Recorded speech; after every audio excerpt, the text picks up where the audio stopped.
What if I told you that buried deep in ancient scriptures is a 3,000-year-old account of an epic battle between two powerful spiritual beings, Michael the Archangel and Lucifer, over the body of Moses? It's a story so mysterious that it's been hidden from most of us for centuries, tucked away in texts that never made it into the Bible. But today, we're going to uncover it. In this video, we'll explore how a hidden Bible reveals shocking details about the spiritual warfare surrounding Moses' body and what it means for us today. Where does this story come from? Why is Moses' body so significant in the eyes of these two powerful beings? What can we learn from this celestial battle about the unseen spiritual world? Before we dive in, make sure you hit the like button if you're excited to explore this fascinating topic with me. Don't forget to subscribe and turn on the bell icon so you never miss one of our deep dives into the hidden mysteries of the Bible. To fully understand the significance of the battle over Moses' body, we need to take a deeper look at the two central figures involved, Michael and Lucifer. Their roles in the Bible are crucial not only in this specific story, but in the broader context of spiritual warfare. Michael is one of the most prominent angels in the Bible, often depicted as God's chief protector and warrior.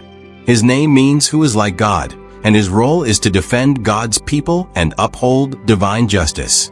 Michael is mentioned in several key biblical passages, such as in Daniel 10 verse 13, where he helps the prophet Daniel against the forces of darkness, and in Revelation 12 verses 7 to 9, where he leads the heavenly armies in a victorious battle against Satan and his fallen angels.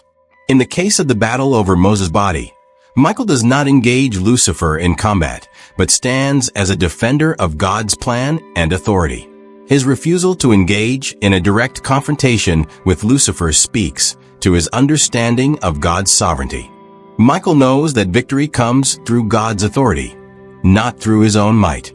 His role here is one of obedience and trust in God, emphasizing that even the mightiest of angels must defer to God's will in the face of evil.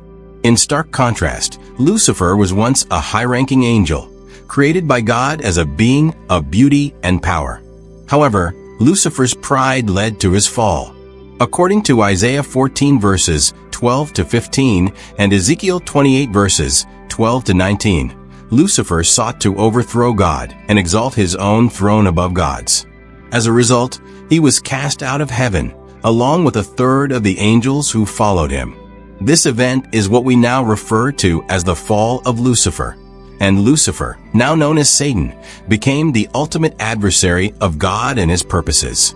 In the case of Moses' body, Lucifer's desire to control or corrupt the remains is an extension of his broader agenda, to oppose God's will and undermine God's plans for humanity. Whether it's through tempting individuals to sin, spreading lies, or sowing discord, Lucifer's mission is to create chaos, destruction, and rebellion against the Creator. His dispute over Moses' body is not about the body itself, but about defying God's will and disrupting the continuity of God's covenant with his people.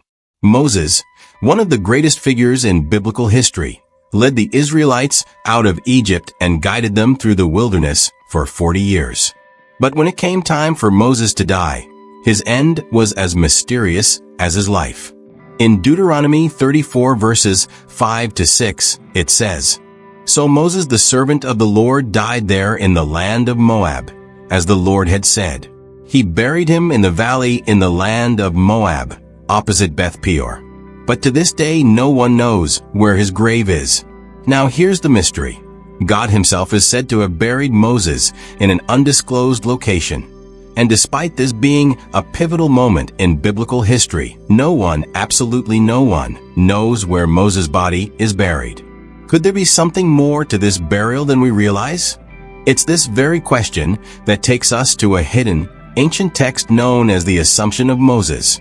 This text, which was popular in the early Jewish and Christian communities, but never included in the Bible, offers a fascinating insight into what happened after Moses' death. According to the Assumption of Moses, there was a fierce dispute over Moses' body. And in the middle of this dispute were none other than Michael the Archangel and Lucifer, two of the most powerful beings in the spiritual realm. In this ancient document, we get a glimpse into the battle that's not fully explained in the canonical Bible. What was at stake? And why were these two celestial beings so intent on claiming Moses' body? In Jude 1 verse 9, we encounter a mysterious and rare biblical reference that sheds light on the conflict surrounding Moses' body. It reads, "But Michael the Archangel, when he disputed with the devil and argued about the body of Moses, did not dare pronounce against him a railing judgment, but said, 'The Lord rebuke you.'" This verse is incredibly powerful because it offers a glimpse into a celestial confrontation, not between humans, but between two powerful spiritual beings, Michael, God's protector and warrior, and Lucifer, the fallen angel who would later become Satan. But why was there a dispute over Moses' body in the first place? And why did Michael not engage in direct combat with Lucifer, instead deferring to God to rebuke him? There are several fascinating speculations that might help explain the significance of Moses' body. Could it have been used for idolatry? One possible reason for the dispute could be the fear that Moses' body might be used as an object of idolatry. Moses was revered as a prophet and leader of Israel, and his body could have easily been turned into a shrine or idol by the Israelites, much like other figures in the Bible whose remains were later worshipped. In fact, throughout history, people have often tried to preserve the remains of revered figures, and it's possible that Lucifer sought to corrupt the sanctity of Moses' body for that very reason. By doing so, he could lead the Israelites astray by tempting them into idolatry. Was it tied to God's covenant with Israel? Another significant possibility is that Moses' body was closely tied to God's covenant with Israel. God made a promise to Moses that the Israelites would enter the promised land, but Moses himself would not. In a sense, Moses was the representative of God's divine plan for Israel, and his body could be seen as a symbol of that covenant. If Lucifer had gained control over Moses' body, it might have represented a victory over God's promise to his people, a way to undermine the very covenant that would later be fulfilled through Christ. Or did the body represent a spiritual symbol? In a broader spiritual sense, Moses' body represented much more than just the remains of a man. It symbolized God's purpose for Israel and the unfolding of his salvation plan.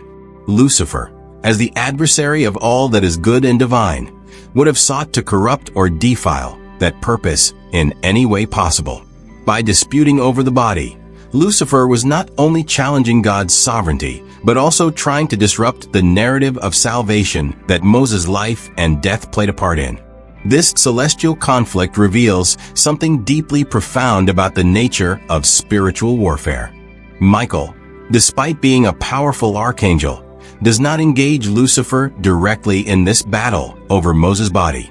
Instead, he places the matter in God's hands, saying, "The Lord rebuke you." This shows us a key principle in spiritual warfare. Our battles are not ours to fight alone. Even when facing the greatest of adversaries, it is God's power, not our own, that ultimately triumphs. The battle over Moses' body is also symbolic of the ongoing conflict between good and evil. Lucifer seeks to corrupt and destroy anything that is good, holy, and aligned with God's will. But Michael, representing God's will and authority, stands as the protector, ensuring that God's purposes are not thwarted. This story also teaches us that in our own spiritual lives, we must recognize that there is a cosmic struggle at play. The forces of darkness are constantly at work trying to disrupt God's plan for our lives. But just as in the battle over Moses' body, God's authority is supreme and his will cannot be overturned. As we've explored today, the mysterious battle over Moses' body between Michael the Archangel and Lucifer offers us a profound glimpse into the larger spiritual warfare taking place in the heavenly realms. We've learned that Michael stands as a protector of God's divine plan, submitting to God's authority, while Lucifer, in his rebellion, seeks to disrupt God's purposes for his people. This conflict shows us not only the nature of spiritual warfare, but also the unseen battles that rage around us every day, often invisible to our eyes, yet deeply impactful on our lives and our faith. So, what does this story teach us about God's power and the unseen battles around us? How can we apply this understanding in our own walk with God? I'd love to hear your thoughts. Comment below with what this story reveals to you about spiritual warfare and God's sovereignty. And before you go, don't forget to like, share, and subscribe for more deep dives into hidden biblical truths. Let's continue exploring the mysteries of Scripture together. God bless.